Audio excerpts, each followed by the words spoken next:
අද අපි කතා කරන්න යන්නේ 2024 A-level ප්‍රශ්න පත්‍රයේ A-level ICT ප්‍රශ්න පත්‍රයේ networking ගාන. හරි. networking ගාන කියලා කියන්නේ අපි දන්නවා 6 වෙනි ප්‍රශ්නේ තමයි 2024 A-level ICT ප්‍රශ්න පත්‍රයේ networking ගාන.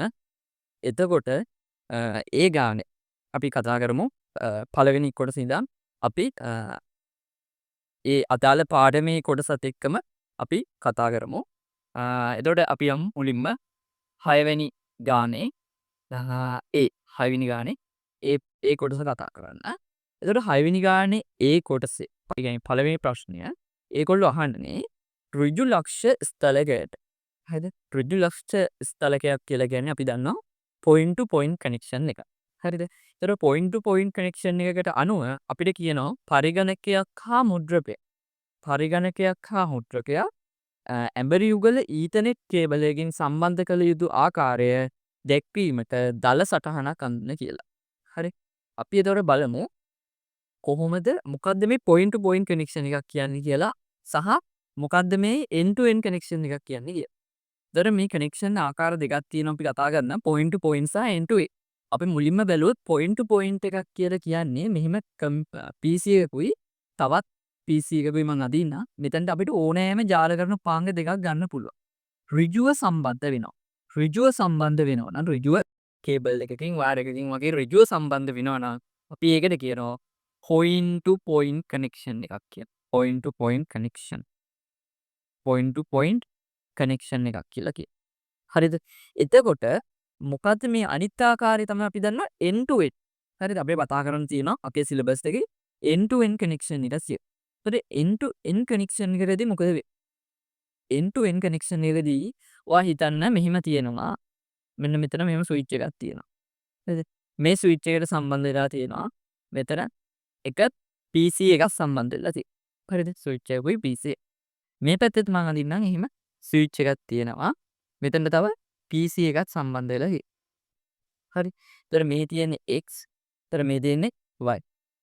හරි. PC දෙකේ අතර. එතකොට මම මෙතන කියනවා එතකොට මෙන්න මේ කනෙක්ෂන් වලට අපි කියනවා මේ PC එකයි මේ ස්විච් එකයි සම්බන්ධ වෙලා තියෙන්නේ P to P point to point. ඒතර මේ PC එකයි මේ ස්විච් එකයි සම්බන්ධ වෙලා තියෙන්නේ P to P point to point connection එකක් විදියට. හරි. ඒතර මම මේ ස්විච් දෙක එකිනෙකට සම්බන්ධ කරනවා මෙදින් රවුටර් එකක්. අපි දන්නවා රවුටර් එකේ සිම්බල් එක අපි මෙහෙම තමයි රවුටර් එක දෙන්නේ. රවුටර් එකක් භාවිතා කරලා මම මෙන්න මේ ස්විච් එකත් එකිනෙකට සම්බන්ධ කරනවා.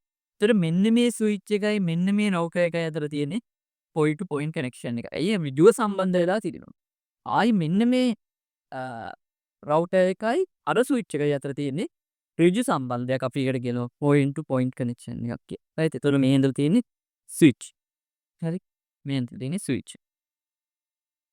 හරි? මම මේ ස්විච් B කියන්නම් මේක ස්විච් A. එතකොට ඔයාලට පේනවා මෙන්න මෙන්න ඍජුව සම්බන්ධ වෙලා තියෙන තැන්වල තියෙන්නේ point to point connection එක. හරි? හැබැයි බලන්න මෙන්න මේ X පරිගණකයයි Y පරිගණකයයි ගත්තොත් ඔය පරිගණක දෙක අතර තියෙන්නේ අපි කියනවා end to end connection එක. ඔය පරිගණක දෙක අතර තියෙන්නේ end to end connection එක. ඒ මොකද end to end කියන්නේ? ඍජුව සම්බන්ධ වීමක් නෑ. මැද මොනවද තියෙන්නේ? මැද මොනවා හරි switches, routers ඒ වගේ ජාලකරණ උපාංග තියෙනවා. හරි? මැද මොනවා හරි ඒ ජාලකරණ උපාංග තියෙනවා නම් අපි ඒකට කියනවා end to end connection එකක් කියලා. හරි? ඒතර ඔන්නෝක තමයි අපි end to end කියන්නේ. ඒතර ඍජුව සම්බන්ධ වෙනවා අපි කියනවා point to point connection එකක් කියලා. හරි. අපි දැන් බලමු අපිට කියලා තියෙන්නේ පරිගණකයක් හා මුද්‍රකයක්. හරි. ඒතර ප්‍රශ්නෙට උත්තරේ තමයි පරිගණකයක් හා මුද්‍රකයක් කියලා තිබ්බහම අපි දැනගන්න ඕන පරිගණකයක් කියලා කියන්නේ ඒ සාමාන්‍ය පරිගණක මෙහෙම එන්දොත් මෙන්න පරිගණකය මෙන්න මුද්‍රකයක් හරි printer එකක් මෙන්න අදාළ ඊතර්නෙට් කේබල් එකේ through සම්බන්ධ වෙනවා. ඒතර මෙන්න මෙහෙම ඇඳලා තියෙනවා නම් ඔයාලට එක මාක් එකක් හම්බ වෙනවා. ලකුණක් හම්බ වෙනවා. ඒතර ඔන්නෝම තමයි 6 ඒ කොටසට උත්තර ලියන්නේ. හරි. තාම සරල රූප සටහනක් අඳින්න තියෙන්නේ. අපි යන් දැන් 6 B කොටසට. 6 B කොටසට. ඒතර 6 B ගත්තහම 6B ගත්තාම 6B එකේ අපි බලමු මොකක්ද කියන්නේ A හා B දෙපාර්තමේන්තු දෙකෙහි වෙන වෙනම ඇති ස්ථානීය ප්‍රදේශ ජාල. අපි දන්නවා ස්ථානීය ප්‍රදේශ ජාල. local area network. LAN දෙක අඩංගු ජාලය සලකන්න එක් එක් දෙපාර්තමේන්තුවේ ස්ථානීය ප්‍රදේශ ජාලයේ පරිගණක 4 බැගි පිළිවෙලින් තියෙනවා. හරි. එතකොට කොහොම කළත් මේකෙත් කියන්නේ අපිට පළවෙනි ප්‍රශ්නේ කියන්නේ අදාළ රූප සටහන ජාල කරන උපාංග භාවිතා කරලා අදාළ රූප සටහන අඳින්න කියලා. අපි මුලින්ම රූප සටහන ඇඳගෙන යමු මුලින්ම. එතකොට මේ කියනවා ඩිපාර්ට්මන්ට් දෙකක් තියෙනවා. එතකොට පළවෙනි ඩිපාර්ට්මන්ට් එක තමයි ඒ ඩිපාර්ට්මන්ට් එකේ පරිගණක. පරිගණක එකිනෙකට සම්බන්ධ කරන අපි හැම වෙලාවෙම ගන්නේ ස්විච් එක. හරි. එතකොට ස්විච් එකක් ගත්තහම මෙන්න උපාමේ පරිගණක 4 බැගින් තියෙනවලු. මෙන්න ඒ ඩිපාර්ට්මන්ට් එකට අදාළ පරිගණක 4. හරිද? ඒ ඩිපාර්ට්මන්ට් එකට අදාළ පරිගණක 4. එතකොට අපි අනිත් පැත්ත බැලුවොත් අනිත් පැත්තේ තව ඩිපාර්ට්මන්ට් එකක් තියෙනවලු මෙන්න මේ ස්විච් එක. ඒ ස්විච් එකට අදාළ මෙන්න පරිගණක 4.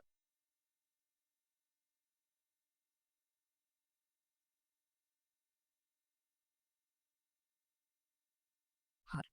එතකොට මේවැ නම් දීලා තියෙනවා. අපි බලමු. ජාලයේ 4 බැගින් පිළිවෙලින් C1 C2 C3 C4. C1 විය නම් අනිවාර්යයෙන් දාන්න ඕන. C2 C3 C4. හරි. C4 පරිගණක A හි සහ A. එතකොට A කියන ස්විච් එකට තමයි ඒක සම්බන්ධ වෙලා තියෙන්නේ. එතකොට C5 C6 C7 C8 B හි තියෙනවලු.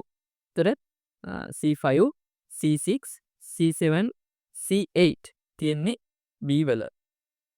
හරි B වලට සම්බන්ධ කරලා තියෙනවා. එතකොට එතනට නම් හරි ඊට අමතරව එම දෙපාර්තමේන්තු දෙකෙහි භාවිතය සඳහා SCR නම් වූ පොදු සර්වර් එකක්. සර්වර් එකක් තියෙනවලු සේවාදායකයක් අපි සිංහලෙන් කියන සේවාදායකයක් තියෙනවලු මේ දෙකටම පොදුයි. හරි. එතකොට අපිට මෙහෙම. දැන් මේ දෙක තියෙන්නේ මේක එක පැත්තක තියෙනවා මේක එක පැත්තක තියෙනවා. අපිට මේ LAN දෙක අතර සම්බන්ධතාවය හදන්න අපිට පුළුවන් ඕන්නම් රවුටර් එකක් අඳින්න පුළුවන්. නැත්නම් අපිට ස්විච් L3 ස්විච් එකක් වගේ අඳින්නත් පුළුවන්. එතකොට අපි මම මෙතන අඳින ස්විච් එක. හරි. ඒතර මේ දෙකත් සම්බන්ධ කරන්න එපා. මේ දෙක සම්බන්ධ කරන්න ඕන මම තව ස්විච් එකක් ඇද්දා. එතකොට මෙතන තියෙනවනේ පොදු සේවාදායකයක් තියෙනවා කියලා. එතකොට මේ පොදු සේවාදායකය තමයි මම ඔබින් අඳිනම් මෙන්න ඒ සේවාදායකය. මොකක්ද ඒ සේවාදායකය?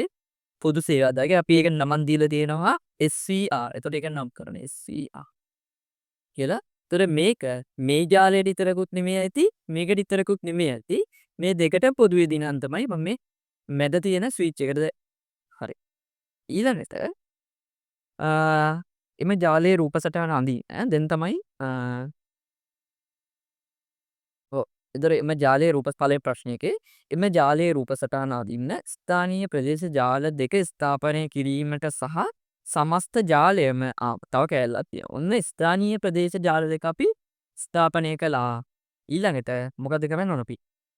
සමස්ත ජාලයම අන්තර්ජාලයට සම්බන්ධ කරන්න ඕන. හරි. සමස්ත ජාලයම කොහොමද දැන් අපි අන්තර්ජාලයට සම්බන්ධ කරන්නේ? හරි. අන්තර්ජාලයට යන්න නම් අපි දන්නවා මොකද්ද වෙත් තියෙනවා? අන්තර්ජාලයට යන්න නම් අපි දන්නවා අපිට රවුටර් එකක් ඕනනේ. එතකොට ඕන රවුටර් එක ඇත්ත. හරි. මෙන්න රවුටර් එක ඇඳා රවුටර් එක දාලා අපි මොකද කරන්නේ? මෙන්න අපේ අන්තර්ජාලය අඳින්න. හරිද? අපි සාමාන්‍යයෙන් අන්තර්ජාල ඉන්ටර්නෙට් එක අදින්නේ මෙන්න මෙහෙම වලාකුළු කැඩයකින් තමයි. හරි. ඔන්න ඉන්ටර්නෙට් එක ඇත්තා. ඊට පස්සේ දැන් මේක සම්පූර්ණද? තව පොඩි කැලලක් එකතු වෙනවා. තව එක ජාල කරන උපාංගයක්. හරිද? තව එක පාර්ට් එකක් සිම්බල් එකක් අඳින්න ඕන. මොකක්ද? රවුටර් එකයි අපේ මේ ජාලයයි මැදට දාන්න ඕන මොකද? ෆයර්වෝල් එකක් අනිවාර්යෙන්ම දාන්න ඕන. ෆයර්වෝල් එකක් දාන්න ඕන. හරි. නම් ෆයර්වෝල් එක මෙයන් බිත්තියක් අන්න තාප්පයක් අඳිනවා වගේ තමයි ෆයර්වෝල් එක. එතකොට මේ තියෙන්නේ ෆයර්වෝල් එක. හරිද? එතකොට ඔයා මෙන්න මෙහෙම ඇඳුත් ඔයාට එතන ලකුණක් හම්බ වෙනවා. මේ ෆුල් මාක්ස් ගන්න පුළුවන්. හරි. එතකොට මෙන්න මේක තමයි ඒකට අඳින්න ඕන රූප සටහන. එතකොට B වල පළවෙනි ප්‍රශ්නේ. බලන්න.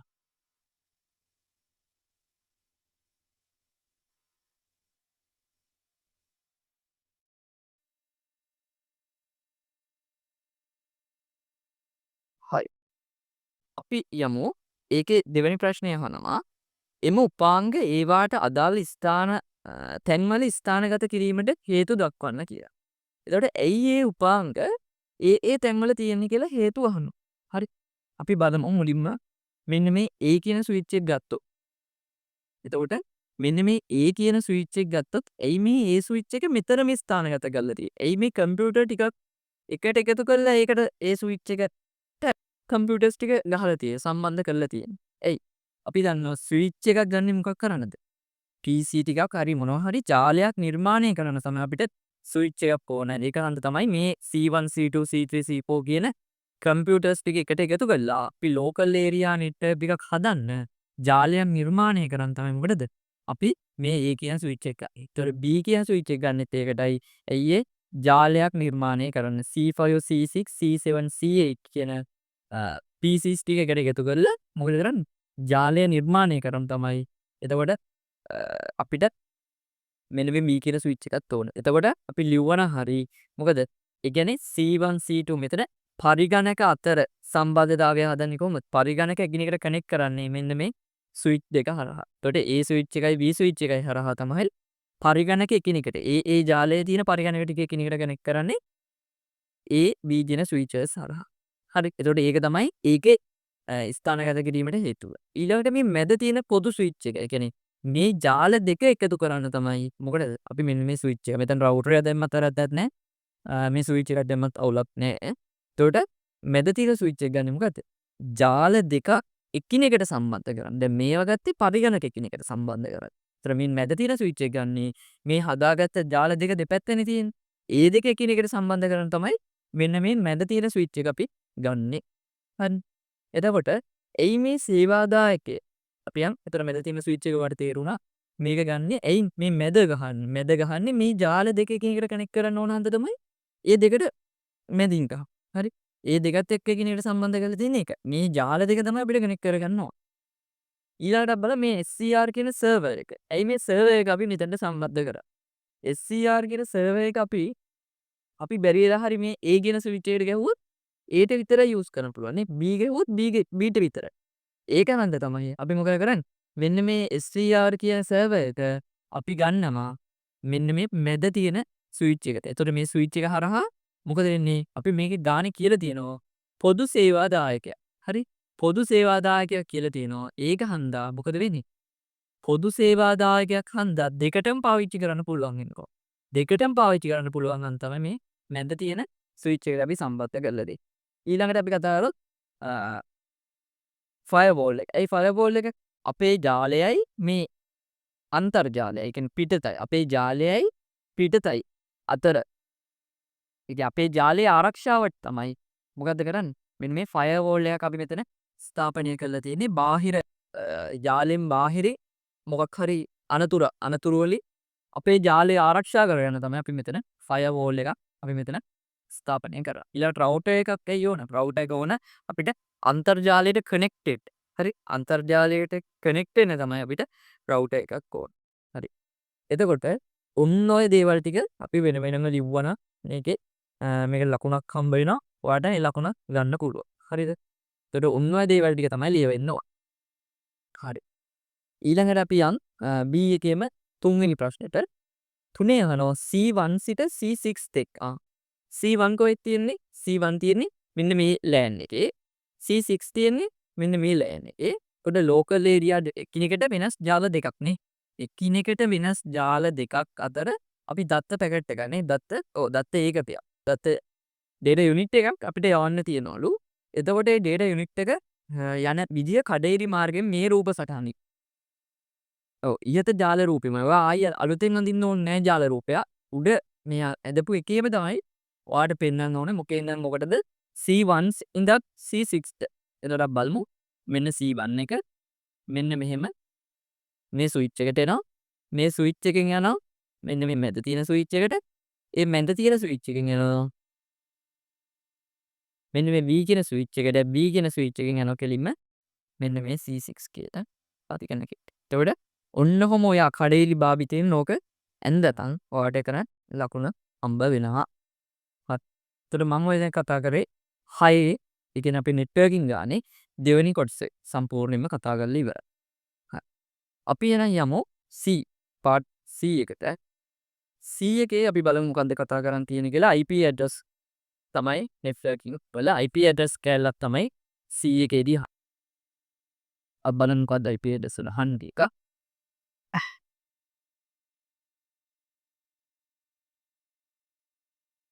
හරිද? C. හයි C තමයි මේ කතා කරන්නේ. C වල අපේ අහනවා ආයතනයකට 192යි. අන්න IP address එකක් දීලා තියෙනවා. 192යි 168යි 100යි බිංදුව.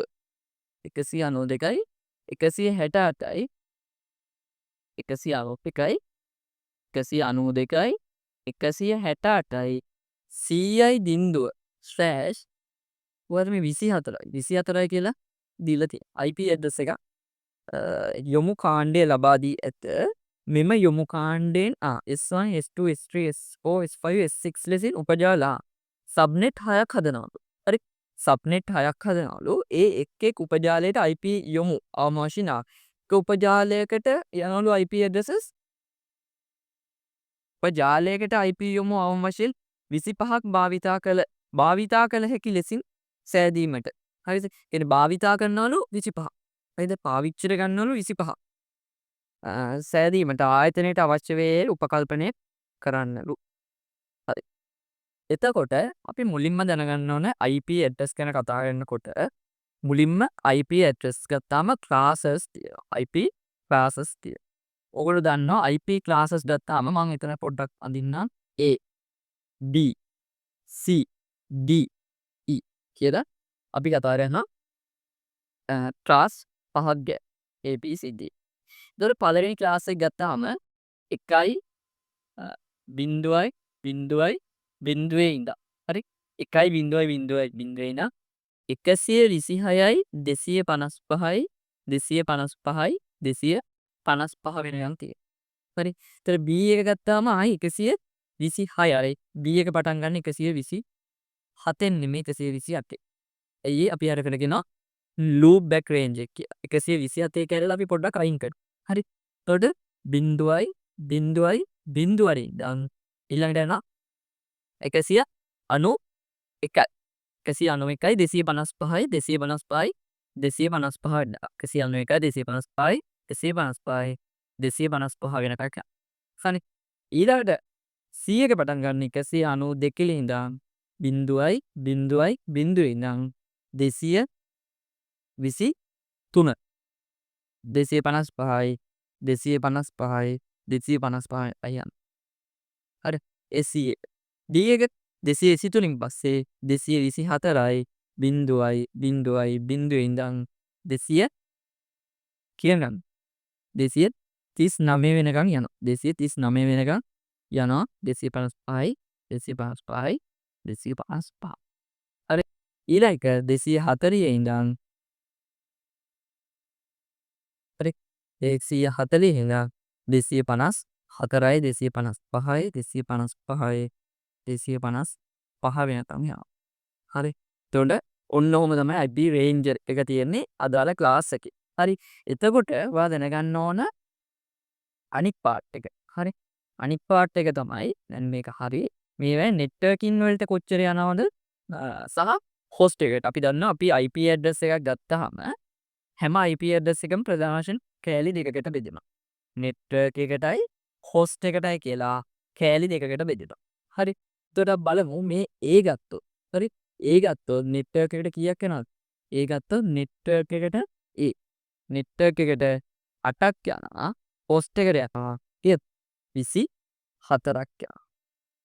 හරි. network එකට 8යි host එකට 24යි. B ගත්තොත් 16යි 16 සමානව තමයි දෙකම ගත්තේ. C ගත්තොත් මොකද වෙන්නේ? 8 16 මේකට 24ක් දීලා මේකට කීයක් වෙනවද? 8ක් ඉතුරු වෙනවා. හරි. අපි DE වල එහෙම බෙදලා නැහැ. හරි. එතකොට ඔන්න ඔහොම තමයි ඔය බෙදෙන්නේ. එතකොට අපි දැන් බලමු අපිට දීලා තියෙන IP address 192 168යි 100යි බිංදුව. මෙන්න මේ IP address එක අයිති වෙන්නේ මොන ක්ලාස් එකටද කියලා. ක්ලාස් එක මොකද්ද? ඔයාලට පේනවා 192 පටන් ගන්නෙ C එහෙනම් මේක අයිති වෙන්නේ මොකන්ද? C කියන ක්ලාස් එකට. තව අපිට ඒක ඔප්පු කරගන්න පුළුවන්. මෙතන /24යි. අපි මෙන්න මේකට කියනවා මොකක්ද? CIDR අංකණය. අපි කියනවා classless interdomain routing. හරි. එතන මේකට කියනවා CIDR අංකණය. ඒ කියන්නේ නෙට්වර්ක් වලට තියෙන බිටු ගාන තමයි මෙතනින් කියනවා. දැන් බලන්න නෙට්වර්ක් වලට 24යි කියලා කියන්නේ මේ නෙට්වර්ක් වලට 24යි කියලා කියන්නේ ක්ලාස් එක C. හරි. ඔය ඉස්සරහින් තියෙන නෙට්වර්ක් පිටිපස්සෙන් තමයි පොස්ට් එකට බෙදෙන්නේ. මේ නෙට්වර්ක් පොස්ට්. එතකොට නෙට්වර්ක් වලට 24යි පොස්ට් එකට 8. හරි. එතකොට මේ තියෙන්නේ ක්ලාස් C එක. ක්ලාස් C එක තමයි කොහෙ තියෙන්නේ. අපෙන් දැන් බලමු අපෙන් අහන ප්‍රශ්නේ මොකක්ද කියලා. ඉහත දී ඇති යොමු කාණ්ඩේ උපජාල ආවරණය 30 අංකණයෙන් ලියා ගන්න. හරි. උපජාල ආවරණය කියලා කියන්නේ මොකද්ද? නෙට්වර්ක් සඳහා වැය වෙන බිටු ගාන අපි ඩොටඩ් ඩෙසිමල් විදියට ලිව්වොත් අපි ඒකට කියනවා උපජාල ආවරණය කියලා. හරි. දැන් නෙට්වර්ක් සඳහා බිටු ගාන අපි දන්නවා මෙතන දීලා තියෙනවා 24යි. අපි දන්නවා කොමත් 24යි. අපි ඒක මොකද කරන්න ඕනද? ඩොටඩ් ඩෙසිමල් ආකාරය ලියන්න. හරි. එතකොට මම මේක මොකනවා? ඉතින් ක්ලාස් එක හොයාගත්තා. ක්ලාස් එකට අදාළව අපි දැන් බලමු නෙට්වර්ක් සඳහා බිටු 24යි. එතකොට 1 2 3 4 5 6 7 8යි. අපි දන්නවා IP ඇඩ්‍රස් වල 8න් 8 අපි කඩා. 1 2 3 4 5 6 7යි කට. ඊළඟ 1 2 3 4 5 6 7 8යි. මේ ටික 3යි 4යි 5යි 6යි 7යි 8යි. එතකොට නෙට්වර්ක් සඳහා වැය වෙන බිටු ගාන 24යි. ඒව මොකද අපි කරන්නේ එකේව ලියලා හොස්ට් ඒවා බින්දු කරනවා. හරි. එතකොට අපි දන්නවා මේ ඇඩ් දන්නවා. මං හිතනවා ඔයගොල්ලෝ දන්නවා කියලා 1 2 4 8 16 32 64 128. ඔහොමයි අපි ඕවා ගන්නෙ. එතකොට අපේ සිස්ටම් වලදී මේව ලියලා දෙනවා. එතකොට මේ ටික එකතු වෙනවා කීයද? 255. හරි. එතකොට මේ ටිකෙත් එනවා 255ක්. එතකොට මේ ටිකෙත් එනවා 255ක්. එතකොට මේ ටිකේ එකතු වෙලා බිඳුවයි. එනම් උත්තරේ තමයි 255යි 255යි 255යි බිඳුව. එතකොට මෙන්න මේක ලියුවා නම් මේගොල්ලෝ බලාපොරොත්තු වෙන්නේ තමයි උත්තරේ.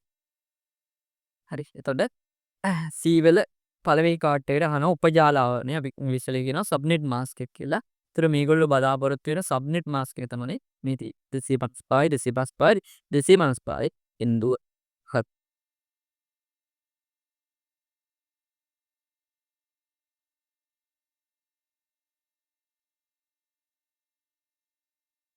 හරි. අපි යමු C වල දෙවෙනි කෑල්ලට. ඒක නම් ටිකක් ලකුණු 3ක් කෑල්ලක්. අපි බලමු එක් උපජාලය සඳහා ජාල යොමුව භාවිතා කළ හැකි පළමු IP යොමුව භාවිතා කළ හැකි අවසාන IP යොමුව සහ විකාශන ලිපිනේ මොකද්ද ඩොට් ඇඩ්‍රස් එක කියලා වගුවක අහනවා. හරි. අපි එතකොට මුලින්ම බලමු මෙහෙමයි. අපි දැන් මේක බම්ප් කරනවා. එතන බලන්න ඕනේ අපිට දීලා තියෙන IP ඇඩ්‍රස් එක මොකද්ද? අපි දන්නවා ක්ලාස් C. ක්ලාස් C එක නම් අපි දන්නවා මොකද වෙන්නේ? මම මෙතනින් අදින්න නෙට්වර්ක් එකට යනවා කීයද? නෙට්වර්ක් එකට යනවා 24ක්. හොස්ට් එකට ඉතුරු වෙන්නේ 8යි. හරි. එතකොට අපෙන් අහන්නේ දැන් වැදගත්ම දේ උපජාල 6 අපිට කියලා දීලා තියෙනවා නේ. උපජාල සමානයි 6 කියලා තියෙනවා. උපජාලයක භාවිත කළ හැකි උපරිම IP ලිපින ගණනක් දීලා තියෙනවා. ඒ කියන්නේ උපරිම පරිගණක නේ. ඒතර උපජාලයක උපරිම පරිගණක සමානයි කියලා දෙන්නේ 25යි කියලා තියලා. හරිද? ඒ කියන්නේ දැන් භාවිත කළ හැකි උපරිම IP ලිපිනනේ. ඒ කියන්නේ බය මේක දීලා තියෙන්නේ උපජාලයකට IP යොමු අවම වශයෙන් 25ක් භාවිත කරන්න පුළුවන් කියලා. කියන්නේ භාවිත කරන්න පුළුවන් IP ලිපින කියන්නේ IP ලිපින අපි හිතන ඔක්කොම පරිගණක වලට දෙනවා. එහෙනම් අපිට භාවිත කරන්න පුළුවන් උපරිම පරිගණක ගාන 25යි. හරි. ඒතර මෙන්න මේ සූත්‍ර දෙකෙන් තමයි අපි සබ්නෙට් ගණන් හදන්නේ. ඒතර මොකද්ද? උපජාල හොයන සූත්‍රය තමයි මොකද්ද? 2 බල S. එහෙනම් 2 බල S සමානයි කීයද මෙතන? 6යි. ඒතර උපරිම පරිගණක හොයන සූත්‍රය මොකද්ද? 2 බල N. හරි. 2 බල N ඍණ 2. ඇයි අපි ඍණ 2ක් අඩු කරන්නේ? එකක් යනවා මොනවද? නෙට්වර්ක් එකට නෙට්වර්ක් IP ඇඩ්‍රස් එකට අනික බ්‍රෝඩ්කාස්ට් IP ඇඩ්‍රස් එක. ඒ දෙක අපිට භාවිතා කරන්න බැරි හන්ද අපි දෙක අඩු කරනවා. එතකොට භාවිතා කරන්න පුළුවන් ටික ඔක්කොම කීයද? 2 ඍණ 2 තමයි සූත්‍රය. ඒක අපිට ආදේශ ගතයි 25ට. හරි. ඒතර ඔන්න ඔය සූත්‍ර දෙක දන්නවනම් අපිට IP සබ්නෙට් ගන්න හදාගන්න පුළුවන්. හරි. එතකොට දැන් අපිට මෙතනත් හොයාගන්න ඕන දැන් වැදගත්ම දේ අපිට මේ සූත්‍ර දෙකෙන්ම යන්න පුළුවන් කියලා හිතෙනවා. අපි සාමාන්‍යයෙන් යන්නේ පරිගණක පැත්තෙන් තමයි ගාන හදන්න හරිද? ඒ කියන්නේ අපිට පරිගණකයි දෙකම දීලා තියෙනවා නම් අපි යන්නේ පරිගණක පැත්තෙන්. අපිට උපජාල විතරක් දීලා තියෙනවා නම් අපි උපජාල පැත්තෙන් යනවා. මෙතන දෙකම දීලා තියෙනවා. එතකොට මේ වගේ අවස්ථාවක අපි යන්නේ පරිගණක පැත්තෙන් තමයි ගාන හදන්න යන්නේ. එතකොට අපි මේ හොස්ට් එක දැන් අපි කියවනේ මේක සබ්නෙට් කැඩෙනවා කියලා. එතකොට 24යි 8යි කියලා බෑ. මේ හොස්ට් එක ආයේ කැලි දෙකකට කැඩෙනවා. මොනවද? S1යි N1යි කියලා. හරිද? එතකොට අන්නේ N එක තමයි මෙන්න මෙතන සූත්‍රයේ තියෙන එක. හරි. අපි අන්නේ N එක හොයාගත්තොත් අපිට S1 හොයාගන්න පුළුවන්. S1 හොයාගත්තොත් අපිට ගාන හදාගන්න පුළුවන්. හරිද? එතෙම සරලයි. එතකොට අපි බලමු දෙකේ n ඍණ 2. අපි බලමු n හොයාගන්න කොහොමද හොයන්නේ එතකොට දෙකේ n ඍණ 2 සමාන 25යි. දෙකේ n සමාන වෙනවා 25 ඍණ 2 යා පැත්තට ධන 2යි ඒ කියන්නේ 27ට. හරි. එතකොට දෙකේ n සමානයිලු කීයටද 27ට. දෙකේ n සමාන වෙන දෙකේ බලය ගත්තොත් දෙකේ 2 4යි 4 2 8යි 8 2 16. next. එතකොට දෙකේ 4යි ගත්තොත් 16යි. 16 කියන්නේ මදි. ඒක හන්ද අපි ඊළඟ කරන 2 5යි 32යි කියලා එකක්. හරි. එතකොට අපි 16 ගත්තේ නැත්තේ අපි මදි වෙනවා. එතකොට 16 කියන්නේ දෙකේ 4 අපිට ගන්න පුළුවන්. දෙකේ 4 සමානයි 16. අපිට ඕන පරිගණක කීයද? 27ක් ගන්න ඕන. එතකොට මෙතන 27ක් ඕන හන්දා මෙතන අපිට 27 ගන්න නම් දෙකේ අපිට 5 තමයි ගන්න පුළුවන් 32යි කියලා. අපතේ වියට එක ගැටලුවක් නැහැ. මදි වෙන්න බෑ. හරි. ඒක හන්දා අපි කියනවා n ආසන්න වශයෙන් සමානයි කියලාද? 5ට කියලා. හරි. එතකොට n ආසන්න වශයෙන් කීයට සමාන වෙන්නේ? 5ට. එහෙනම් අපිට දැන් හරියට හැකි අපි n දැනගත්තා. n කීයද? n 5යි. එහෙනම් මෙතන ඔක්කොම තියෙන්නේ හොස්ට් එකට 8ක් තියනවා. n එකට 5 ගියා නම් s එකට සබ්නෙට් කෑල්ලට ඉතුරු වෙනවා 3ක්. හරි. ඒතර ඔන්න ඔහොම තමයි අර ගාන අපි හිතන්නේ. හරි. ඊළඟට එතකොට අපේ නෙට්වර්ක් එක 24 ඒ කියන්නේ 192 168යි 100යි කියන කෑල්ල කිසිදු වෙනසක් සිද්ධ වෙන්නේ නැහැ. හරි. ඒක වෙනස් වෙන්නේ නැහැ. අපි මෙන්න මේ කෑල්ල තමයි වෙනස් වෙවි අපි සබ්නෙට් වල නෙට්වර්ක් IP ඇඩ්‍රස් ටික අපි දැන් හොයන්නේ. හරි. අපි බලමු. හරිද? එතකොට මම මෙතන ලියන්න. අපි මේක හොයනකොට මේ n වල අගයන් කිසිදු දෙයක් වෙනස් වෙන්නේ නැහැ. 1 2 3 4 5. ඒ කියන්නේ n වලට අපි කොම්මක් බිංදු තමයි දාන්නේ. හරි. 1 2 3 4 5. 1 2 3 4 5. 1 2 3 4 5. අපිට සබ්නෙට් 1යි 2යි 3යි 4යි 5යි 6ක් ඕන. අයි අපි තව එක ගණිපුර ලියාගමු. මේ අන්තිම එක ඉවර වෙන තැන හොයා. හරි. එතකොට දැන් මම මෙතන 7ම ලිව්වා. 1යි 2යි 3යි 4යි 5යි 7ක්ම ලිව්වා. අපි දැන් බලමු මේ S එක වෙනස් වෙන්නේ කොහොමද කියලා. මේක හරියට සත්‍යතාවක් ගොව. බිංදුව 1 බිංදුව 1 බිංදුව 1 බිංදුව. එතකොට මෙතන බිංදුව බිංදුව 1 1 බිංදුව බිංදුව 1. මේක ආයි හතරේ බිංදුව බිංදුව බිංදුව බිංදුව 1 1 1. හරි. එතකොට ඔන්න ඔහොම තමයි ලෝක වෙනස් වෙන්නේ. හරි. මේක බිංදුව 1 බිංදුව 1 රිද්දුව 1 වෙනවා. මේක බිංදු බිංදු 1 1 මේක බිංදු බිංදු බිංදු බිංදු 1 1 1 1. හතරෙන් හතර තමයි ඒක වෙනස් වෙන්නේ. හරි. එතකොට අපි කොහොමද මේක ගන්නෙ? 1 2 4 8 16 32 64 128. හරි මම දන්නවා හිතනවා මෙයා දන්නවා කියලා. ඒතර මේ දේවල් අපි IP networking පාඩමේදී ඉගෙන ගන්න දේවල්. ඉතින් ඒ ඇසුරින් ඒවා දැනගෙන තියෙනවනේ මේ ගාන හදන්න. එතකොට මම මෙතනදි කරන්නේ විස්තරාත්මකව මේ ප්‍රශ්නේ හදන හැටි කියලා දෙන එක. ඒතර ඔයා පාඩම දැනගෙන තියෙන්න ඕන මේක කරන්න. හරි. ඒතර අපි බලමු. මේ මුල 24 කිම්මම. මුල 24 කියන්නේ එතකොට 192යි 168 100 වෙනකම් එහෙම්මමයි. ඉතුරු කෑල්ල තමයි වෙනස් වෙන්නේ. අපි බලමු ඔක්කොම තියෙන බිංදුවන්ද බිංදුවයි. දැන් අපි මෙන්න මේ CIDR අංකණයක් දාන්න ඕන මෙතන. එතන අපි දාන CIDR අංකණය කීයද? අපි දන්නවා නෙට්වර්ක් සඳහා යන බිටුවන දැන් කීයද? මෙන්න මේ 24යි මේ සබ්නෙට් තුනත් දැන් එකතු වෙන්න ඕනේ. එහෙනම් අපි දානවා 27යි කියලා. හරි. ඊළඟට බලමු. ඊළඟට යන්නේ 192යි 168යි 100යි කීයද? 32. මේ 32. ඒකේ තෙරවට නෙට්වර්ක් සඳහා බිටු 27ක් යා. ඊළඟ එකත් බලමු 192යි 168යි 100යි කීයද? 64. හරිද? ඊට හතරවෙනි එක ගත්තොත් 192යි 168යි 100යි කීයද? 64යි 32යි. අපි 64කුයි 32යි කරා 4යි 6යි 96. හරි 96 27. හරි ඊළඟ ගත්තොත් 192යි 168යි 100යි මේ කීයද? 128. හරි 128/27. හරි ඊළඟ එක අන්තිම එකට කලින් එක 192යි 168යි 100යි කීයද මේ? 128කුයි 32කුයි එකතු වෙනවා. හරි 8 2 10 එකක් ඉතුරුයි 3 3 6යි 160. හරි 160/27. එතකොට අපිට ඔය 6ක් තිබ්බාම ඇති අපි වැඩිපුරත් එකක් ගන්න. එතකොට මේ මෙන්න මේ අපිට ඕන අන්තිම එකේ අන්තිම ලිපිනේ හොයාගන්න අපිට ලේසි. බලමු අපි 192යි 168යි 100යි කීයද? අපි එතන එකතු කරනවා 128කුයි 64කුයි 4 12 2 එකක් ඉතුරු 6 3 9 192යි තියෙන්නේ. හරිද? ඔන්න අපි ජාලවලට ජාල ලිපින ටික හොයාගත්තා. ජාලවලට වෙන් කළා ජාල ලිපින ටික හොයාගත්තා. බලන්න. මෙහෙම තමයි ජාල ලිපිනයන් ටික හොයාගන්න. දැන් ඊට පස්සේ අපිට ඇත්තටම මේක ඒගොල්ලෝ බලාපොරොත්තු වෙන්නේ අපෙන් අහන්නේ වගුව. අපි බලමු ඊළඟට වගුව ගහන්නේ කොහොමද කියලා. හරි. ඒතර මේක හදාගෙන ඉන්නවා. බලන්නකෝ.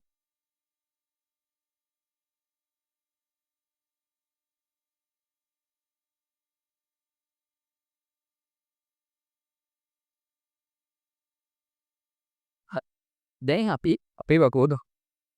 එතකොට මේ ලියලා තියෙන්නේ නෙට්වර්ක් ජාල ලිපිනක නෙට්වර්ක් IP ඇඩ්‍රසස් ටික තමයි ලියලා තියෙන්නේ. හරි. මම එහෙම දැන් මගේ පෝට් එකේ ඉඳ නැති අන්දා මම මේක එතනින් මකලා එහෙම මම ගත්තා. හරි. එතන මම මේ ටික කරනවා. අපිට වගුව ගහගන්නයි දැන් මම. හරි. එතකොට මෙන්න අපේ වගුව.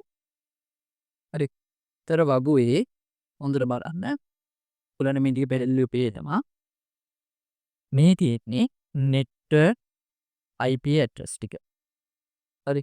ඔය තියෙන්නේ නෙට්වර්ක් IP ඇඩ්‍රස් ටික. එතකොට අපි උවත් දෙත හැකි. මේ මොකක්ද?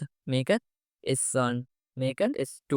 එහෙම නේද දීලා තියෙන්නේ. S1 S2 S3 S4 S5 X S6. හරි. මම වැඩිපුරත් එකක් ලියාගෙන තියෙන්නේ S7 කියලා. ඒක ප්‍රශ්නයක් නෑ. හරි. ඊළඟට අපි බලන්න ඕන වගුව ඊළඟට අපෙන් අහන්නේ මොකද්ද? නෙට්වර්ක් ඇඩ්‍රස් එක හරි මෙන්න භාවිතා කළ හැකි. ෆස්ට් යූසබල් එක. හරි. ෆස්ට් යූසබල් එක අහනවා. ඊළඟට අහනවා ලාස්ට් යූසබල් එක. හරි. ලාස්ට් යූසබල් එක මොකද්ද කියලා අහනවා. ඊළඟට අපෙන් අහනවා ෆස්ට් යූසබල් බ්‍රෝඩ්කාස්ට් එක. බ්‍රෝඩ්කාස්ට් IP එක. හරි. බ්‍රෝඩ්කාස්ට් IP එක. හරි. එතකොට මේ තියෙන්නේ සබ්නෙට් එක. මෙන්න මේ වගේ වගුවක් ගැහුවනම් හරි. ඕගොල්ලෝ පුරවන්න බලන්න මේක. වීඩියෝ එක පෝස් කරලා පුරවන්න බලන්න.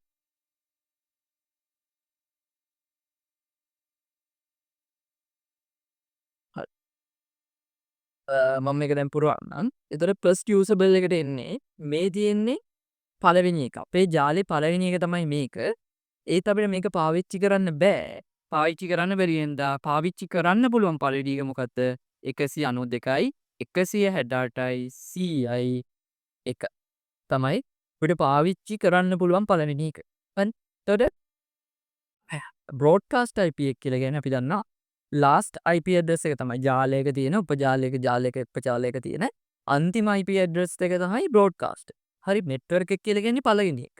අපිට මේ දෙක පාවිච්චි කරන්න බැරි හන්ද තමයි අපි අතන -2 කියලා දා. දෙකක් අඩු කරන්නේ ඒක. හරි. එතකොට ෆස්ට් යූසබල් එක ගත්තාම මෙන්න ෆස්ට් යූසබල් එක අපි දැන් බලමු මොකද ලාස්ට් යූසබල් එක කියලා. අපි මුලින්ම බලමු ලාස්ට් එක. ලාස්ට් එක ඊළඟට පටන් අරගෙන තියෙන්නේ 32කින්. එහෙනම් ලාස්ට් එක මොකද්ද? ලාස්ට් එක අපි දන්නවා 192.168.100.31. හරි. ඔක තමයි ලාස්ට් එක. එහෙනම් ලාස්ට් යූසබල් එක කියන්නේ ඊට එකක් කලින්. හරි. 192යි 168යි ci.th. හරි. ඒතර ඕක තමයි last usable අන්න last එක. මෙන්න ඊළඟ subnet එක පටන් ගන්න 32. හරි. එහෙනම් ඒකේ first usable එක බලමු. 192යි 168යි 100යි 33. එතකොට තුන්වෙනි එක පටන් අරන් තියෙන්නේ 64 නේ. එහෙනම් මේක ඉවර වෙන්නේ 63. 192යි 168යි 100යි 63න් තමයි ඒක ඉවර වෙන්නේ. එතකොට last usable එක subnet 2 එකේ දෙවෙනි එකේ 192යි 168යි 100යි කීයද? 63න් ගියම 62යි. 62. හරි. ඊට පස්සේ 64යි තුන්වෙනි subnet එක පටන් ගන්නවා. 65 තමයි පළවෙනි usable එක. 192යි 168යි 100යි 65. එතකොට අන්තිම එකේ 96න් තමයි ඊළඟ එක පටන් ගන්නෙ. 95 තමයි එන්න මේකේ අන්තිම 192යි 168යි 100යි 95. හරි. එතකොට 95ට කලින් එක තමයි last usable එක 168යි 100යි 90. හරි. ඊපස්සේ 96 මේක. ඊළඟට ඊළඟ පටන් ගන්නේ 96. ඒ කියන්නේ හතරවෙනි subnet එක පටන් ගන්නේ 96. ඊළඟට 97 තමයි ඒකේ usable එක. හරි. 168යි 100යි 96යි 97 තමයි ඒකේ first usable එක. එතකොට ඒක ඊළඟ එක පටන් ගන්නේ 128න්. එතකොට ඒක හන්දා 128න් පටන් ගන්නේ පස්වෙනි එක. හතරවෙනි එක ඉවර වෙන්නේ නැහැ 127. 192යි 168යි 100යි 127. හරි. එතකොට එහෙනම් last usable එක 192යි 168යි 100යි කීයද? 126. හරි. ඊට පස්සේ 127න් අරක ඉවර වෙලා ඊළඟ එක පටන් ගන්නවා 128. හරි. පස්වෙනි එක පටන් ගන්නවා 128. ඔව් 128න්. ඒතර ඒකේ first usable එක තමයි 192යි 168යි 100යි 129. ඒක ඉවර වෙන්නේ ඊළඟ එක පටන් ගන්න 160න්. එහෙනම් ඒක ඉවර වෙන්නේ 159යි 159යි 168යි 100යි 159 එක ඉවර වෙනවා. අන්තිම එකට කලින් එක තමයි last usable එක 192යි 168යි 100යි 158. හරි. එතකොට අන්තිම ජාලය තමයි බලන් තියෙන්නේ. එතකොට 160න් පටන් ගන්නේ. එතකොට 161 තමයි අපිට first usable එක විදිහට දාන්න පුළුවන්. 161. ඊට පස්සේ බලන්න අපේ 7 වෙනි ජාලය. අපිට 7ක් ඕනේ නැහැ. ඒත් 7 වෙනි එක පටන් ගන්න 192 නේ. එතකොට එන 6 වෙනි එක ඉවර වෙන ඇත්ත කියන්ද 191. හරි. 192යි 168යි 100යි 191. එතකොට ඊට කලින් එක තමයි last usable එක 192යි 168යි 100යි 190. ඔන්න ඔහොම තමයි ඔය වගුව පිරවෙන්න ඕන. හරි. අපෙන් අහන්නේ ඔය ටික නේද? අපෙන් අහන්නේ network address එක, මෙන්න network IP එක, මෙන්න first usable එක, මෙන්න last usable එක, මෙන්න broadcast IP එක. හරි. එතකොට ඔන්න ඔහොම ප්‍රශ්න කළා නම් කිසි ගැටලුවක් නැහැ. ලකුණු ඔයාලට හම්බ වෙනවා එතන. ලකුණු 3ම ඔයාලට ගන්න පුළුවන්. බලන්න හරියට කළාද කියලා.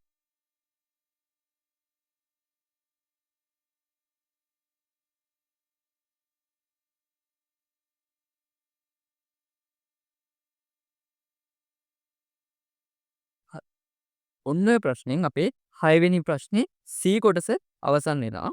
අපිට දැන් යන්න තියෙන්නේ D එකට. හරි.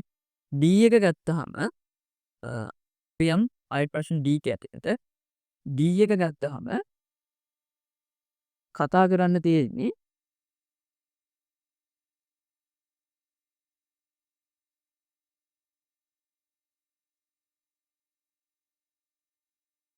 D එක ගත්තාම අපිට කතා කරන්න තියෙන්නේ ඒගොල්ලෝ අහනවා අපෙන් පළමු ප්‍රශ්නේ පරිශීලකයෙකු වෙබ් අතිරික්සුවක්. වෙබ් අතිරික්සුවක URL ශිරස්ත්‍රයට වෙබ් ලිපිනයක් උදාහරණ http www.gmail.com ඇතුළත් කළ විට වසම්නාම පද්ධතියේ කාර්යභාරය කුමක්ද කියලා. හරි. අපිට කතා කරන්න තියෙන්නේ DNS සර්වර් කියලා අපි නෙට්වර්ක් එකේ පළවෙනි කතා කරනවා DNS සර්වර් කියලා එක. හරි. හරි. එතකොට මොකද්ද මේ වසන් නාමයක්? වසන් නාමයක් කියලා කියන්නේ මොකක්ද? ඔයා දන්නා ඔයාව යුනික්ලි අපේ රට තුල අඳුරගන්න අපිට තියෙනවා මොකද? ID කාඩ් නම්බර් එකක් තියෙනවා. එතකොට ID කාඩ් නම්බර් එකෙන් තමයි ඔයා යුනික්ලි අඳුරගන්නේ. හැබැයි ඔයාට පුළුවන් ද ඔයාගේ ගෙදරට අයගේ යාළුවන්ගේ හැමෝගෙම ID කාඩ් නම්බර්ස් මතක තියාගන්න බෑ. ඒක හන්ද මොකද කරන්නේ අපි? ඒක හන්දා ඔයාව ID කාඩ් එකේ තමයි යුනික්ලි අඳුරගන්නේ. ඒත් ඔයාට ලබා දෙන මොකද්ද? නමක්. නමක්. හරි. ඔයාට නමක් ලබා දෙනවා. එතකොට ඒ වගේ තමයි දැන් අපි ගත්තාම මොකක් හරි ජාලයක්. හරි අන්තර්ජාලය හිතනවා. අන්තර්ජාලය තුලදී පරිගණකයක් හරි වෙබ් මොකක් හරි වෙබ් පිටුවක්. අපේ මොකක් හරි වෙබ් පේජ් එකක් වෙබ් පේජ් එකක් හරි අනන්‍යව අඳුරගන්නේ මොකෙන්ද? අපි යොදාගන්නේ අපි කියනවා IP ඇඩ්‍රස් එක. ඒතර ඔයාට පුළුවන් ද හැම එකේම IP ඇඩ්‍රස් මතක තියාගන්න. බෑ. හරි. ඒක හන්දා අපි එයාට දෙනවා අපිට නමක් දෙනවා අපි එයාට දෙන්නේ ඩොමේන් නේම් එකක්. අපි ඒක කියනවා ඩොමේන් නේම් එකක්. හරි. වසම් නාමයක් කියලා. එතකොට මෙන්න මේ IP ඇඩ්‍රස් එක ඩොමේන් නේම් එකක් බවට නෑ ඩොමේන් නේම් එකක් IP ඇඩ්‍රස් එකක් බවට පරිවර්තනය කරන්නේ කවුද? මෙන්න මේ DNS සර්වර් එකේ. හරි. එතකොට බලමු දැන් ඔයා හිතන්න ඔයාට යන්න ඕන මොකක් හරි වෙබ් අතිරික්සයක්. දැන් මේකේ දීලා තියෙන උදාහරණය බලමු. gmail.com. හරි. ඔයාට Gmail එකට යන්න ඕන. අපි හිතමු Gmail එකට වෙනම මොකක් හරි IP ඇඩ්‍රස් එකක් තියෙනවා. හරි. ඒකට වෙනම IP ඇඩ්‍රස් එකක් තියෙනවා. ඊට පස්සේ ඔයාට YouTube එකට යන්න ඕන. youtube.com. හරි. ඒකට තව IP ඇඩ්‍රස් එකක් තියෙනවා. එතකොට ඔයාට පුළුවන් ද මේ හැම එකේම වෙන වෙනම Facebook එකට තව IP ඇඩ්‍රස් එක. ඔයාට ලේසි මෙන්න මේ වගේ IP ඇඩ්‍රස් එක මතක තියාගන්නද නැත්නම් මෙන්න මේ වසම් නාමය මතක තියාගන්න. ඔයාට ලේසි මෙන්න මේ වසම් නාමය මතක තියාගන්න. හරි. එතකොට මෙන්න මේ වසම් නාමය මතක තියාගන්න ලේසි අන්ද ඔයා ගහන්නේ මොකද්ද වෙබ් අතිරික්සයට ගිහිල්ලා. ඔයාගේ වෙබ් බ්‍රවුසර් එකට ගිහිල්ලා ඔයා ගහන්නේ අර සර්ච් බාර් එකේ උඩ සර්ච් බාර් එකේ ගහන්නේ IP ඇඩ්‍රස් එක නෙමෙයි. ඔයා ගහන්නේ facebook.com. එතකොට facebook.com කියලා ගැමුව ගමන් මොකද කරන්නේ? domain name server. හරි. DNS server එක මොකද කරන්නේ? DNS server එක ක්‍රියාත්මක වෙලා facebook.com කියලා ගැහුවාම ඒකට අදාළ IP ඇඩ්‍රස් එක හොයා ගන්නවා. හරි. ඒකට අදාළ IP ඇඩ්‍රස් එක හොයාගෙන ඒ IP ඇඩ්‍රස් එකට අදාළ වෙබ් පේජ් එක තමයි ඔයාට ලෝඩ් කරන්නේ. හරිද? ඒක තමයි ඔයාට ලෝඩ් කරනවා. එතකොට මොකද ලෝඩ් කරන්නේ? Facebook එක ඔයාට ලෝඩ් කරනවා. හරිද? ඒතර ඕක තමයි වෙන්නේ. හරි. ඒතර ඩොමේන් නේම් සර්වර් එකක ඒක DNS සර්වර් එකකින් වෙන්නේ මොකද්ද? DNS සර්වර් එකකින් වෙන්නේ මොකද්ද? අපි අදාළ ඩොමේන් නේම් එක ගැහුවහම ඒකට අදාළ IP ඇඩ්‍රස් එක හොයාගෙන ඒ අදාළ වෙබ් පිටුවට අපිව ප්‍රවේශ කරවන එක. හරිද? ඒක අපිට ඒ අදාළ වෙබ් පිටුව අපිට රෙන්ඩර් කරන එක තමයි DNS සර්වර් එකෙන් සිද්ධ කරන්නේ. හරි. ඒ කියන්නේ අදාළ වෙබ් පිටුව අදාළ ඒකට අදාළ ඒ ඩොමේන් නේම් එකට අදාළ IP ඇඩ්‍රස් එක හොයාගන්න එක තමයි එතකොට DNS සර්වර් එකේ කරන්නේ. එතකොට අන්න ඒක ඔයා ලිව්වනම් ඔයාට ලකුණක් හම්බ වෙනවා. අපි යන් ඒක දෙවෙනි පාර්ට් එකට දෙකේ අහනවා. ඒ කියන්නේ මං කියන්නේ 6D වල දෙවෙනි කොටස. 6D වල දෙවෙනි කොටසේ අහන්නේ වසම්නාම පද්ධතියේ දූරාවලි සහ විස්තෘත. අපි කියන hierarchical and distributed. ව්‍යුහය යන්නේ කුමක් අදහස් වේද? මොකද්ද මේ hierarchical එකක් නැත්නම් මොකද්ද මේ distributed එකක් කියලා කියන මේ ව්‍යුහය ආකාර දෙකක් ගැන කතා කරනවා. බලමු මොකක්ද කියලා. හරි. එතකොට අපි බලුවොත් ඔයා හිතන්න දැන් අපි හිතමු මම මෙන්න මෙහෙම දෙනවා ඩොමේන් නේම් එක. හරි. www.google.lk.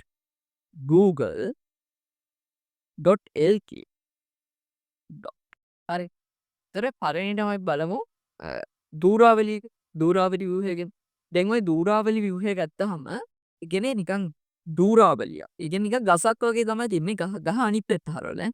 ගඟේ මුල් ටික උඩ අතු ඒ ටික තියෙන්නේ යට. හරි. ගහේ මුල් ටික උඩ අතු ඒ ටික යට. එතකොට මෙන්න මෙයාගේ ගහක් ගත්තාම එතකොට අපි මෙන්න මේකට කියනවා රූට්. මේ මුල් තියෙන මේ තියෙන රූට් එක. හරි.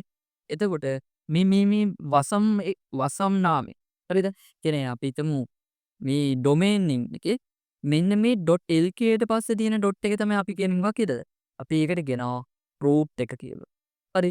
එතකොට මෙන්න මේකට තමයි අපි කියන්නේ .lk ට පස්සේ තියෙන ඩොට් එක තමයි කියන්නේ root එක කියලා. එතකොට මෙන්න මේ .lk කියලා මෙන්න මේ කැලලට අපි කියනවා මොකද්ද? high level domain එක කියලා. high level domain එක කියලා. එතකොට මේ Google කියන මේ part එකට අපි කියනවා second level domain එක කියලා. හරි. එතකොට මේ www part එකට අපි කියනවා sub domain එක කියලා. හරි.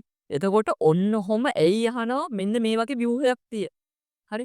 ඒ කියන්නේ දැන් මේ domain name එකද මේක domain name එකක්නේ. හරි. මේක තමයි අපි domain name එකක් කියන්නේ. ඒත් ඇයි මේ domain name එක මේක carrier එකට කඩලා view එකක් තියෙන්නේ. අපි මේ view එකට තමයි කියන්නේ hierarchy එකක් කියලා. හරි.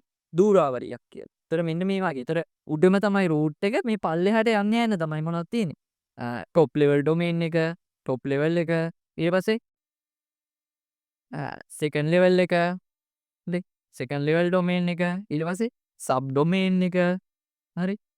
ඊට පස්සේ ඔහම පල්ලෙහාට යන්න තමයි ඒකේ තියෙන්නේ. එතකොට අන්න එහෙම තියෙන එකට තමයි අපි කියන්නේ මොකද්ද මේකේ? දූරාවලිය කියලා. ඒතර ඇත්තටම ඇයි මෙහිම තියෙන එකේ වාසිය? ඔයා හිතන්නේ එකම නමින් තිබ්බ කියලා. අපි හිතමු අපේ second level domain එක. හරි. අපි හිතමු සමන් කියලා කියනවා. එතකොට saman.lk වෙන්න පුළුවන් එක්කෙනෙකුට saman.com වෙන්න පුළුවන් තව වෙබ්සයිට් එකක් නේ. එතකොට මොකද වෙන්නේ? ඒකට වෙන වෙනම තමයි මේ hierarchy එකේ අපිට ඒක දැන් මේ saman.lk තියෙන එක අත්තක saman.com තියෙන තව අත්තක. හරි. එතකොට hierarchy එකක් විදිහට පැවතීමේ වාසිය ඔන්න ඕක. හරිද? එකම නමින් තිබ්බට අවුලක් නැහැ. මොකද එකක් තියෙන්නේ lk අනික .com. හරිද? එතකොට ඔන්න ඕක තමයි ඒ වාසියත් මම කිව්වේ. එතකොට මේ hierarchy එකක් කියලා කියන්නේ මෙන්න මේකට. මොකද අපේ domain name එක මෙන්න මේම වෙන වෙනම root එක, top level domain එක, second level domain එක, sub domain එක. top level එක කියලා කියන්නේ මේක. second level එක කියලා කිව්වේ මේක. sub domain එක කියලා කිව්වේ මෙන්න මේ www කියන එක. හරි. එතකොට ඔන්න ඕක තමයි දූරාවලි ව්‍යුහය කියලා කියන්නේ. ඊළඟට අපිට කතා කරලා තියෙනවා මොකද්ද මේ විස්තෘත ව්‍යුහය කියලා කියන්නේ කියලා. හරි. විස්තෘත ව්‍යුහය කියලා කියන්නේ මොකක්ද? විස්තෘත ව්‍යුහය කියලා කියන්නේ මම මේක මැකුවොත් අපි හිතමු ඒ domain name උයි. හරි. අදාළ domain name උයි IP address උයි එක පොතක. අය එක පොතක අපිට මුංග අපේ phone numbers ටික අපි එක පොතක දාලා තියෙනවා කියලා. එක පොතක අපි ගබඩා කරලා තියාගන්න. එතකොට මේ පොත නැති වුණොත් අපිට කාටවත් කෝල් කරන්න පුළුවන්ද? බෑ. ඒ වගේ තමයි. ඔයා හිතන්න මේ domain name උයි මේ ඔක්කොම ටික දානවා එකම එක server එකකට. හරි. domain name ටිකයි IP address ටිකයි අදාළ ඒ ටික ඔක්කොම දානවා එක server එකයි one server. හරි. එහෙම දැම්මොත් බැරි වෙලා හරි මේ server එක මොකක් හරි වුණොත් අපිට හොයාගන්න පුළුවන් ද අදාළ කවුරු හරි domain name එකක් ගැහුවාම අදාළ IP address එක මොකද්ද කියලා? දැන් බැරුව යනවා. හරි. අපි ඒක හත මොකද කරන්නේ මේව ගබඩා කරනකොට අපි වෙන වෙනම ගබඩා කරනවා. හරි. servers වෙන වෙනම. හරි. ඔයා හිතන්න මම උදාහරණයක් කිව්වොත් මේකේ දා මේ server එකේ දාන .lk. හරි. .com lk කියන්නේ ළඟ .com කියන්නේ ඇමරිකාව ටික. හරි. .uk දැම්මොත් එංගලන්තේ. එංගලන්ත වල ටික මේකට දාන්න. හරි. එතකොට මොකද්ද වාසිය? මොකක් හරි එකක් මොකක් හරි වුණොත් එක server එකක් හරි down වුණොත් මොකද වෙන්නේ? එතකොට ඒ අදාළ UK එකේ විතරයි down. හරි. අනිත් ඒවා වැඩ. හරි. එතකොට මේ ඔක්කොම අපි තුනම මේකේ .lk .com .uk මේ ඔක්කොම මේ තව තියෙනවා මම මේ උදාහරණයක් ගත්තේ. එතකොට මේ ඔක්කොම එකක ඉබුවොත් මොකද වෙන්නේ? මේක down වුණොත් ඉවරම තමයි. මේ වගේ වෙන වෙනම අපි දාලා තිබ්බොත් මොකද වෙන්නේ? කිසි ප්‍රශ්නයක් නැහැ. එකක් මේ වුණා. අනිත් ඒවා තියෙනවා අපිට පාවිච්චි කරන්න පුළුවන්. ඒ වගේම අනිත් වාසිය මොකද්ද? අපිට පුළුවන් මොකද මේකට හරි ඇක්සස් කරන්න. අපි කියන ප්‍රවේශ වෙන එක හරි ඉක්මන. මේ කවුරු හරි හිතන්න .lk එකක් ගැහුවොත් එතකොට එක සර්වර් එකක් තිබ්බොත් මේකේ මේ ඔක්කොම තියෙන කොටේ හොයනවා. එතකොට .lk කියලා ගැහුවම මේ වෙනම .lk එකක් තිබ්බොත් අදාළ ගේදර කිව්වා හොයලා අපිට අදාළ IP address එක හොයාගන්න පුළුවන් එක. හරිද? එතකොට ඔන්න ඕක තමයි. එතකොට මේ විස්තෘත view එක කියලා කියන්නේ අතර මොකද්ද? IP addresses සහ අදාළ domain names ගබඩා කරලා තියෙන විදිහක් තමයි අපි කියන්නේ මෙන්න මේ විස්තෘත view එකේ වෙන්නේ කොහොමද ගබඩා කරලා තියෙන්නේ මේ වෙන වෙනම තමයි ගබඩා කරලා තියෙන්නේ. ඒතර ඔන්න ඕක කිව්වනම් ලකුණු දෙකක් ඔයාට හම්බ වෙනවා. හරි. අපි ඉක්මනින් යමු E part එකට. මේ D එක ඉවරයි. ඔන්න E part එකේ අපෙන් අහන්නේ අපි කතා කරනවා ආකෘති දෙකක් ගැන නේ. අපි කතා කරනවා OSI model එකයි TCP IP කියලා මොඩල් එකකුයි කතා කරනවා. අපි පොඩ්ඩක් මම ක්ෂණිකව ඒක මේක ලියන්නම්. OSI මොඩල් එක කියලා කියන්නේ එක අනිත් පැත්තේ තියෙනවා TCP IP කියලා එකක්. ඒතර OSI මොඩල් එක ගත්තොත් මම හිතනවා දන්නවා කියලා ෆිසිකල් ලේයර් එක තියෙනවා. ඊළඟට data link layer එක තියෙනවා. හරි. ෆිසිකල් ලේයර් එක data link layer එක. ඊට පස්සේ network layer එක තියෙනවා. ඊට පස්සේ transport layer එක තියෙනවා. හරි. ඊළඟට වගේ තියෙනවා session layer එක. ඊට පස්සේ presentation layer එක. ඊළඟට application layer එක. හරි. එතකොට ඔන්න ඔය layers ටික තමයි ඕකේ. හරි. එතකොට TCP IP එකේ තියෙන layers 4යි. අපි මෙන්න මේකට දානවා මොකද්ද? මෙන්න මේ දෙකට අපි පොදුවේ කියනවා මොකද්ද? network access layer. හරි. එතකොට මේ network එක වෙනස් වෙනවා internet. හරි. transport එක transportමයි. හරි. ඒක එහෙමයි transportමයි. හරි. මෙන්න මේ තුන වෙනුවට අපි තනි එකක් දෙනවා application. එතකොට මං හිතනවා මෙන්න මේ වෙනස්කම ඔයාලට මතකයි කියලා දන්නවා කියලා. ඉගෙනගෙන තියෙනවා කියලා. හරි. එතකොට ඔන්න ඔහොම තමයි ওই වෙනස්කම සිද්ධ වෙන්නේ. හරි. එතකොට මම හිතනවා මේක ඔයා ඉගෙනගෙන තියෙනවා මීට කලින් කියන මේ පාඩමේදී. හරි. එතකොට අපෙන් අහන්නේ පහත එක් කාර්ය සඳහා වගකීම් පැවරෙන TCP IP ආකෘති ස්තර නාමය ලියා දක්වන්න කියලා. හරි. එතකොට මෙන්න මේ හතරෙන් මොකද්ද කියලා තමයි අපෙන් අහන්නේ. මේ හතෙන් නෙමෙයි මෙන්න මේ හතරෙන් මොකද්ද කියලා අහනවා. පළවෙනි එක යෙදුම සහ පරිශීලකයා අතර සුමට සම්බන්ධයක් පවත්වා ගැනීම. හරිම සරලයි. නම් අපිට යෙදුමයි යෙදුමත් එක්ක සම්බන්ධ වෙන්නේ මොන ලේයර් එකද? කිසි කේස් එකක් නැහැ. යෙදුමත් එක්ක සම්බන්ධ වෙන්නේ ඇප්ලිකේෂන් එක. ඒතකොට පළවෙනි එකට එන්නේ ඇප්ලිකේෂන් ලේයර් එක තමයි. යෙදුමත් එක්ක සම්බන්ධ වෙන්නේ ඇප්ලිකේෂන් ලේයර් එක. ඊට පස්සේ දීමේ ආකාරයට දත්ත යැවීම සහ ලබා ගැනීම. හරි. එතකොට දීමේ ආකාරයට. දීමේ කියන්නේ 1.0 නේ. දීමේ ආකාරය කියන්නේ 1.0. ඒ කියන්නේ bit wise. බිටු විදියට. එතකොට බිටු විදියට දත්ත යවලා ලබා ගන්නේ මොන ලේයරකද? බිටු විදියට දත්ත යවලා ලබා ගන්නේ කිසි කේස් එකක් නැහැ. බිටු පාවිච්චි කරන්නේ අපි මෙන්න මේ දෙවෙනි එකට එන්නේ network access layer එක. ඒතරේ network access layer එක. හරි. ඊළඟට අපෙන් අහනවා දත්ත පැකට්ටු සම්ප්‍රේෂණයට භාවිතා කරන මග සඳහන් කිරීම. දත්ත පැකට් එක ගනුදෙනු කරනවා නම් හරි. දත්ත පැකට් වලට මග භාවිතා කරන මග සඳහන් කරන්නේ මොකද? පැකට් එක ගනුදෙනු කරන අනිවාර්යයෙන්ම යන්නේ ඉන්ටර්නෙට් ලේයර් එකට.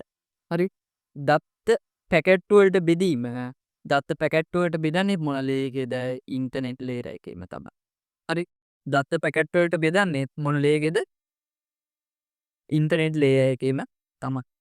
හරි. එතකොට පළවෙනි එකට එන්නේ ඇප්ලිකේෂන් ලේයර් එක, දෙවෙනි එකට එන්නේ network access layer එක, තුන්වෙනි එකට එන්නේ ඉන්ටර්නෙට් ලේයර් එක, හතරවෙනි එකටත් එන්නේ ඉන්ටර්නෙට් ලේයර් එක. එතකොට මම හිතනවා ඔන්න ඔය ටික තේරුණා කියලා. එතකොට ඔය හතරට හරියට උත්තර ලිව්වොත් ඔයාලට ලකුණු 2ක් හම්බ වෙනවා. හරි. අපි එන ඉක්මනට යමු අන්තිම ප්‍රශ්නෙට 6 F කොටස. එතකොට F එක ගත්තාම හරි F එකේ අහන්නේ එන්ක්‍රිප්ෂන් එකක් අහන්නේ. අපි ඉක්මනට බලමු.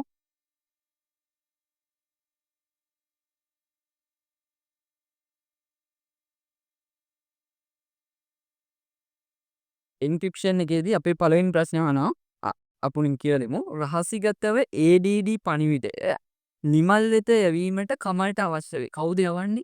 sender Kamal, receiver Nimal. හරි. නිමල කමල් ADD පණිවිඩය. ADD කියන එක දවනවලු නිමල් වෙත යැවීමට පෙර CEE බවට ඔන්න මොනව කළාද යවන්නේ? CEE බවට පරිවර්තනය. ඒතකොට ADD එක නිමල්ට යවන්නේ ඇත්තටම මොනව කළාද? යන්නේ යාට CEE කළා තමයි යවන්නේ. ඒතකොට යාට ලැබෙන්නේ CEE කියන එකක් තමයි යාට ලැබෙන්නේ. හරි. එතකොට මේක යනවා මෙම sannivedanaya යේ කමල් භාවිතා කළ කේතනය අතුර එන්ක්‍රිප්ෂන් කී එක ලියා දක්වන්න කියලා. ඒතකොට ඔයා බලන්න මේක එන්ක්‍රිප්ට් කරලා තියෙන්නේ කොහොමද? මේ පළවෙනි එක ගත්තොත් A. හරි. පළවෙනි අනුලක්ෂණය. හරිද? ගත්තොත් A මොකද වෙලා තියෙන්නේ? ඒට BC දෙකක් එකතු කරලා මොකද වෙලා තියෙන්නේ? C වෙලා තියෙන්නේ. ඒතර පළවෙනි එකේදී වෙලා තියෙන්නේ එකේදී එහෙම. දෙකේදී බලන්න DE. ඒ කියන්නේ D ට එකක් එකතු කරලා E වෙලා තියෙනවා. තුනේ තියෙන්නේ D මයි. ඒකත් E එකටමයි හැදිලා තියෙන්නේ. ඒ කියන්නේ එකටත් එකක් එකතු කරලා තමයි E වෙලා තියෙන්නේ. එතකොට ඔන්න ඕක පැහැදිලිව සඳහන් කරා නම් පළවෙනි මේ අනුලක්ෂණේ දෙකක් එකතු වෙලා තියෙනවා. දෙවෙනි අනුලක්ෂණයේදී එකක් එකතු වෙලා තියෙනවා. තුන්වෙනි අනුලක්ෂණයේදීත් එකක් එකතු වෙලා තියෙනවා කියලා ලිව්වනම් ඔයාට ඒ ලකුණ හම්බ වෙනවා. හරි. එතකොට එම ආරක්ෂක ක්‍රමවේදයෙන් භාවිතා කරමින් කරන තවත් sannivedanayකදී නිමල් වෙත කමල්ගින් නිමල් වෙත කමල්ගින් ලැබෙනවලු අන්න තව පාර්ට් එකක්. ඊළඟ පාර්ට් එකේදී මේ දෙන්නමයි ලැබෙන්නේ මොකද්ද? ECD කියන එක ලැබෙනවලු. එතකොට මෙන්න මේ ආරක්ෂණ ක්‍රමවේදයම තමයි භාවිතා කරන්න. හරි. එතකොට මේ විදිහටම තමයි එන්ක්‍රිප්ට් කරලා තියෙන්නේ. එතකොට ECD කියන එක ලැබෙනවා නම් මොකක්ද අහනවා? කමල් යවලා තියෙන්නේ. හරි. එතකොට අපි දැන් බලමු පළවෙනි එක මේව කරලා තියෙන්නේ මොනවද? පළවෙනි එක දෙකකින් තමයි වැඩි කරලා තියෙන්නේ නේ. අපිට මොකද කරන්න පුළුවන්? E කියන එක දෙකකින් අඩු කළා. E දෙකකින් අඩු කරාම මොකක්ද ලැබෙන්නේ? E වලින් දෙකක් ආපස්සට ගියාම D එකයි C එකයි නේ. DE C එක. හරි. එතකොට පළවෙනි එක C ඊට පස්සේ C එක දෙවෙනි අනුලක්ෂණය මොනවා කරලා දේවල් තියෙන්නේ? එකකින් වැඩි කරන එක එකකින් එකක් අඩු කරා නම් හරි. එකක් අඩු කරනවා. ඒ කියන්නේ D. හරි. එතකොට තුන්වෙනි අනුලක්ෂණයෙන් මොකද කරලා තියෙන්නේ? එකකින් වැඩි කරලානේ යවන්නේ. අපි මෙතනදී එකකින් අඩු කරා නම් හරි. Dත් එකකින් අඩු කරනවා. ඒ කියන්නේ C. එහෙනම් යන උත්තරය මොකක්ද? හරි. උත්තර මුල් ප්‍රකාශනය තමයි මෙන්න මේක තමයි යවලා තියෙන්නේ මොකද? CBC කියන එක තමයි යවලා තියෙන්නේ කොහොමද? ECD කළා. එතකොට C ට දෙකක් එකතු කරලා C D E B ට එකක් එකතු කරලා C කරනවා. C ට එකක් එකතු කරලා D කරනවා. එතකොට අහන්නේ මුල් පණිවිඩය. ඒතර මුල් පණිවිඩය මොකද්ද? CBC. ඒතර ඔයා ඒක ලියුණා. ඔයාට එතන ලකුණක් හම්බ වෙනවා. හරි. ඒතර ඔන්නම තමයි අපි 2024 ලෙවල් ICT ප්‍රශ්න පත්‍රයේ net එකකින් ප්‍රශ්නේ සම්පූර්ණයෙන්ම විස්තරාත්මකව අදාළ ප්‍රශ්නෙටත් එහා ගිහිල්ලා අපි කතා කළා. ඒතර කොහොම තමයි 6 වෙනි ප්‍රශ්නේ net එකකින් කියන්නේ ICT 2024